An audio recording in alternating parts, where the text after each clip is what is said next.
મિત્રો આજના વિડીયોમાં આપણે જાણીશું ભડકેશ્વર મહાદેવ મંદિર વિશે। દ્વારકાના દરિયા કિનારે સનસેટ પોઈન્ટની બાજુમાં સમુદ્રની વચ્ચે પૌરાણિક ભડકેશ્વર મહાદેવનું મંદિર આવેલું છે।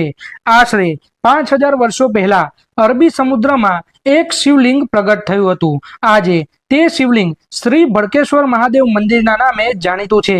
આ મંદિરમાં જાણે દરિયો જાતે શિવલિંગનો જળાભિષેક કરતો હોય તેવું લાગે છે। મિત્રો આ મંદિરની ખાસ વાત એ છે કે ખારા સમુદ્રની વચ્ચે આવેલું હોવા છતાં પણ શિવલિંગનું તેજ હજુ પણ અકબંધ છે। વર્ષોથી આ શિવલિંગમાં કોઈ પણ પ્રકારનો ફેરફાર નથી થયો। સમુદ્રની ખારાશ પણ આ શિવલિંગને કોઈ અસર નથી કરી શકી। ભક્તોની માન્યતા અનુસાર ભડકેશ્વર મહાદેવના દર્શન માત્રથી ભક્તોના તમામ દુઃખ દૂર થઈ જાય છે। મિત્રો આ શિવલિંગ સમુદ્રના પાણીથી ઘેરાયેલું હોવાથી શિવલિંગના દર્શનાર્થે જવું મુશ્કેલ છે, કારણ કે દરરોજ થતી સમુદ્રની ભરતી ઓટના નિયમો અનુસાર આ શિવલિંગના દર્શન કરી શકાય છે।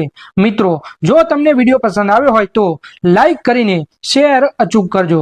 ધન્યવાદ।